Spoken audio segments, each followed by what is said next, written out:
like to talk today a little bit about what it takes to be an entrepreneur and why it really matters. This is something that I'm very passionate about, and I talk to people wherever I can, university students, people at school, friends, family, about the importance of being an entrepreneur. So if you think about it, at the very heart of it, every single job that's ever been created can be linked back to some entrepreneur somewhere starting a business.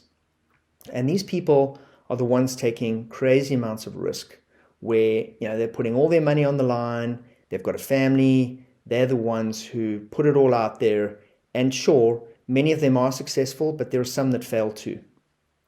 I think that we're actually far too risk averse in this modern world, and our minds actually tuned to stay far away from risk. And I think it goes back to the caveman days when risk was actually highly consequential. If you took some risk, for example, you went outside the cave to go and see what the noise was in the middle of the night, the consequences of you being wrong about what it is could result in death. You could be eaten by a lion, and that was the end of you. Whereas in the modern world, risk is completely different. If we open a business and the business doesn't succeed, right, we just dust ourselves off and we go and start another business. And frankly, nobody wants to see a business fail, but some of the best entrepreneurs out there have had many businesses that have not succeeded. And so I think we haven't got the balance right with risk. We're not tuned to the right kind of risk. And so we need to adjust that when we think about being an entrepreneur. Think about Elon Musk. Think about how much of a risk taker Elon Musk is. I mean, I'm sure many of you have watched the documentary of when Elon Musk got down to a point, I think it was in 2011 with Tesla, when the Model S was not released yet. It was ordered and they were waiting to ship the product, but they weren't ready yet, and they ran out of money. And he took his remaining $10 million to pay an extra week's worth of salaries so that he could keep things going just before the models were about to ship. So, there was his last remaining reserve nest egg, and he said, I'm putting it all in there to make sure. And frankly, he has taken enormous gambles, and they've paid off. And without these enormous gambles, society won't change. If we're all too conservative and we stay the way we are, we're not going to make these great leaps forward. What I have noticed in 30 years of being in business is that entrepreneurship is actually coming down into companies. You don't have to run your own business to be an entrepreneur. And the way that businesses are organizing themselves are actually more like teams of people that act as separate companies inside these greater companies.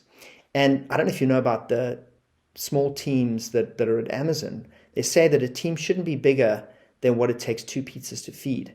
And the way that these teams work is that businesses are trusting their employees and allowing them to make mistakes. And they're giving them the ability to make the decisions they need to make in order to do their job. And frankly, if they make mistakes, they learn from their mistakes. That autonomy is what is growing many of these best businesses. And you can cite companies like Google and Amazon as examples. So let's just ask ourselves a question then. If entrepreneurship is not just about opening businesses, if we can do that in our own jobs, what can we all do to be more entrepreneurial? If you're a manager, for example, what are you doing to allow your people to make mistakes? You need to think about having a no-blame culture. If somebody makes a mistake, we all jump in to try and help fix the mistake, but we don't point fingers. Sure, if the mistake happens multiple times and somebody's not learning from their mistake, that's not good. But ultimately, you want people to make mistakes. Sometimes a poor decision is better than no decision at all. Frankly, in your own job, you need to take more risk, more calculated risk. I keep talking to myself every single day about Geotab not taking enough risk. And frankly, if you're looking to open a business one day and you are trying to find things to do, businesses have thousands of problems, thousands of things that they would pay money for that some company could help fix. And that is something that you can find by just being in society, just operating. You will find something that is compelling and that you will be able to start a business to do. What I also realized a long time ago, being an engineer, is I always thought that producing a product and solving a technical problem was the be-all and end-all. And frankly, I have learned that more than 50% of the world revolves around sales and marketing. You can have the best products in the world, and people don't know about your product, and that doesn't help. So understanding that as an entrepreneur is also critically important. Caring about the customer, putting yourself in the customer's shoes always, thinking about how would they see things, thinking about their problems is absolutely critical to being successful. You also need to be analytical. You need to be able to use data, data-driven. You need to be able to make sure you have all the facts in order to make decisions. One of the things that I always talk about being an entrepreneur is about having vision. And vision is about being able to set a goal for yourself, that an aspirational goal that says in 10 years' time, if I continue to be the best I can be, I am going to be world dominating at a particular field. The one thing that I always caution, and this is where you've got to mix the practical in with the visionary, is you have to think about rungs along a ladder. So you want to get to the top of your ladder. You want to be top of the world. You're going to climb right up to that ladder. But if certain rungs along that way are missing, if you can't get to where you are today, wanting to start your business, and then when your business grows a little bit to get a certain point, that there is no way for you to get it from that point to the next rung on the ladder as you grow the business, then you're going to fail. If those rungs are missing, you cannot ever reach your goal.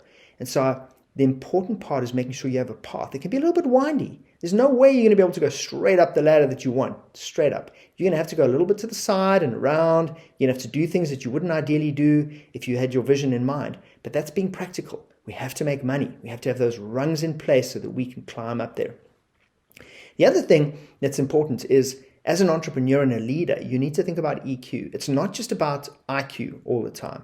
It's frankly about EQ, making sure that you feel, making sure that you understand the needs of your people, making sure that when you're in a meeting, that you know when somebody's annoyed with something that you've said, when you can see their reaction, their interest in something that you're doing.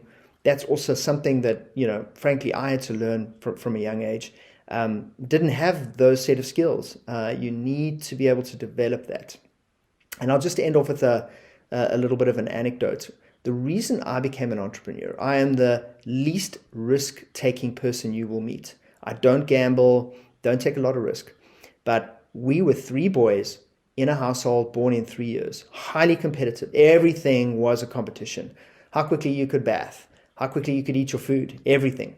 And I remember that mom said to me, my brother was always, my younger brother, always was making money. He had a paper route. He would go and start a little business on the side, and he had plenty of money, and he always offered to lend me money, which of course I declined. But mom, remember her saying, Neil, you may get good marks at school, but at the end of the day, your brother's the entrepreneur. He is going to make more money than you one day.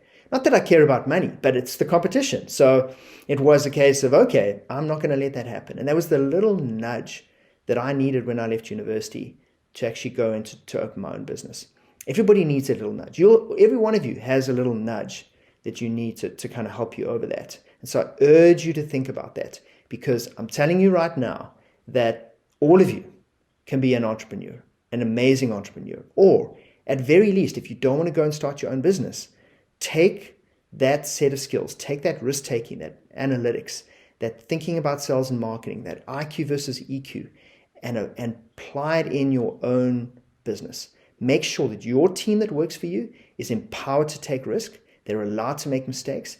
And I promise you that you will be more successful. Thank you.